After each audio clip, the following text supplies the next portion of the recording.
Φίλες και φίλοι, καλησπέρα σας.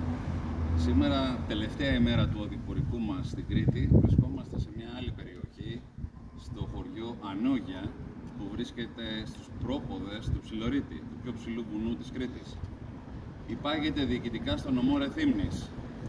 Είναι πάρα πολύ γνωστό χωριό γιατί εδώ έχουν γεννηθεί σημαίνοντες πολιτικοί του τόπου. Υπάρχουν πολύ μεγάλοι καλλιτέχνες της κρητικής παραδοσιακής μουσικής. Ένα χωριό το οποίο αυτή τη στιγμή ζει κυρίως από την κτηνοτροφία.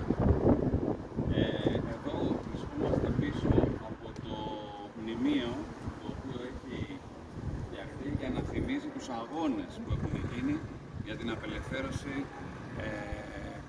στο Δεύτερο Παγκόσμιο Πόλεμο, γιατί υπέφερε το νησί της Κρήτης αρκετά από το Γερμανό κατακτητή. Ένα πολύ ωραίο χωριό το οποίο θυμίζεται για τους ωραίους ανθρώπους, για τις ωραίες κοπελιές, και θα έχουμε την ευκαιρία να δούμε και άλλα πολύ ωραία σημεία και αξιοθέατα